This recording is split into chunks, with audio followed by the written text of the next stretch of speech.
Hello students, आज हम लोग उसी टॉपिक को आगे कंटिन्यू करते हैं। टॉपिक है एपिडर्मिस। ठीक है, एपिडर्मिस क्या है? It is usually present in the outer most layer of the plant body.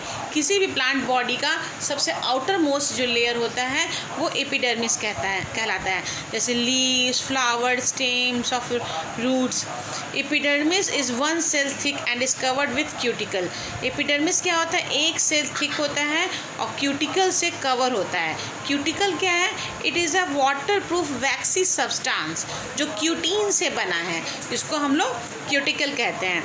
Which is secreted by epidermal cell, जो एपिडर्मल सेल्स के द्वारा सिक्रीट किया जाता है। Cuticle possesses variable thickness in plants such as it is more thicker in xerophytic plant। Cuticle जो होता है ये वेरियस प्लांट में डिफरेंट थिकनेस के साथ रहता है। नॉर्मल में काफ़ी पतला होता है, वहीं जीरोफाइटिक डेजर्टिक प्लांट्स होते हैं तो पत्ते कितने मोटे होते हैं उसके हिसाब से होता है। Cell of epidermis are elongated, flattened and do not contain any intercell. जो सेल्स होते हैं एपिडर्मिस के वो फ्लैटेंड होते हैं, पतले और लंबे, और इसमें कोई भी इंटरसेलुलर स्पेस प्रेजेंट नहीं होता है। द इनर कंटेंट और are similar to parenchyma cell, और उसका अंदर का जो कंटेंट होता है वो लिविंग सेल्स होता है, लगभग पैरेन्काइमा सेल्स के तरह। The main function of epidermis is to protect the plant from desiccation and infection. In fact तो एपिडर्मिस का मेन फंक्शन क्या होता है कि प्लांट्स को रिमूव कर, इन्फेक्शन से बचाने के लिए। ठीक है, प्लांट्स को इन्फेक्शन से बचाने के लिए एपिडर्मिस का मेन फंक्शन होता है। In fact cuticle of epidermis helps to reduce water loss of evaporation from the plant. यहाँ तक प्लांट्स के ऊपरी एपिडर्मिस के ऊपर में क्यूटिकल जो प्रेजेंट होता है वो भी इसलिए प्रेजेंट होता है जिससे कम से कम वाटर का इवापोरेशन हो। reduce water loss by evaporation from plant surface as well as helping in preventing the entry। और जहाँ पे पानी इवापोरेशन होने से बचे, साथ में पैथोजेंस की एंट्री को पे भी ये रोक लगाता है। उसके बाद है कॉर्क। कॉर्क क्या है? जैसे जैसे प्लांट ओल्डर होता जाएगा, पुराना होता जाएगा, ठीक है, the outer protective tissue undergoes certain change. जो उसका आउटर प्रोटेक्टिव टिश्यू है यानी कि एपिडर्मिस जो है वो कुछ चेंज होता चला जाता है। अ स्ट्रिप और सेकेंडरी मेरिस्टेम कॉल्ड कॉर्केम्बियम। एक पतला सा स्ट्रिप का फॉर्मेशन होता है जिसको फेलोजिन भी कहते हैं और कॉर्केम्बियम भी कहते हैं। एपिडर्मिस जो कि स्टेम के एपिडर्मिस को रिप्लेस कर देता है। जैसे जैसे पेड़ पुराना होता चला जाएगा उसके जो स्टेम में एपिडर्मिस प्रेजेंट है उसमें चेंजेस आते हैं, वो स्ट्रिप का रूप ले लेते हैं जिसको कहा जाता है कॉर्केम्बियम या फेलोजिन। कॉर्केम्बियम क्या है? एक सिंपल टिश्यू है जिसमें एक ही तरह के सेल्स प्रेजेंट होते हैं। द सेल्स ऑफ कॉर्केम्बियम जो होते हैं वो रेगुलर रेक्टेंगुलर शेप में होते हैं। At their protoplast are vacuolated. उसके प्रोटोप्लास्ट क्या होते हैं? वैक्यूलेटेड होते हैं।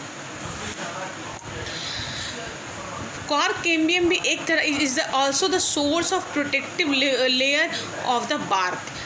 पेड़ के जो बार्क होते हैं, तना बड़ा पुराना पेड़ होता है, उसमें जो बार्क होते हैं उसके ऊपर का ये प्रोटेक्टिव लेयर है कॉर्केम्बियम।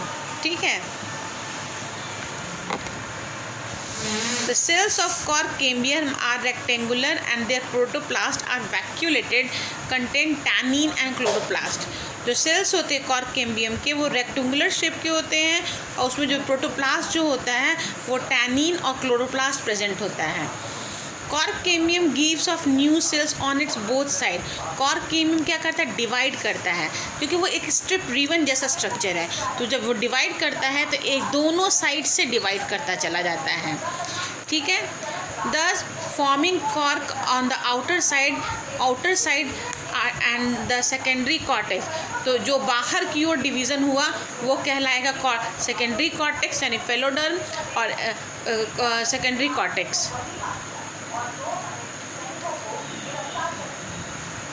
ठीक है, on the outer side and the secondary cortex नहीं, जो बाहर की ओर डिवीज़न हो गया एक, और एक अंदर की ओर डिवीज़न हुआ। तो अंदर की ओर जो डिवीज़न होता है उसको हम लोग सेकेंडरी कॉर्टेक्स कहते हैं या फेलोडर्म कहते हैं। The layer of cells which is cut by cork cambium on the outer side ultimately becomes several layer thick cork और बार्क ऑफ ट्री। सेल का जो लेयर होता है जब हम लोग काट देते हैं, the layer of cell which is cut by cork cambium, जो सेल्स के जो लेयर होते हैं कॉर्क का बार बार डिवीज़न होने के कारण जो सेल्स के लेयर होते हैं वो कट जाते हैं बाहर तरह से। अल्टीमेटली उसमें बहुत सारे लेयर्स का फॉर्मेशन हो जाता है जो कि आगे चल के पेड़ की छाल यानी बार्क ऑफ ट्री का निर्माण होता है। Cells of cork are dead, जो भी सेल्स के कॉर्क होते हैं वो डेड होते हैं और कॉम्पैक्टली अरेंज होते हैं बिना इंटरसेलुलर स्पेस के। The wall of cork cells are heavily thick by the deposition of organic substance, जो वॉल जो होता है कॉर्क सेल का वो बहुत थिक होता है क्योंकि उसमें डिपोजिशन होता है सुब्रीन नाम के सब्सटेंस का। सुब्रीन क्या करता है, वो impermeable of to water and gases है, वो सेल्स को इम्परमिएबल बना देता है वाटर और गैसेस के लिए। Cork is a protective in function, cork का काम क्या है, वो प्रोटेक्टिव इन फंक्शन है। कॉर्क जो है वो loss of water, plant body से लॉस ऑफ वाटर होने से बचाता है, इन्फेक्शन से बचाता है और मैकेनिकल इंजरी से बचाता है। उसके बाद नेक्स्ट टॉपिक है stomata. Epidermis of a leaf is not continuous at same place. Leaf में एपिडर्मिस सभी जगह एक समान नहीं होता है। Some place due to the presence of small pores called, कुछ जगह पे नहीं होता क्योंकि उसमें छोटे जो छिद्र होते हैं वो छिद्र क्या है, स्टोमाटा है।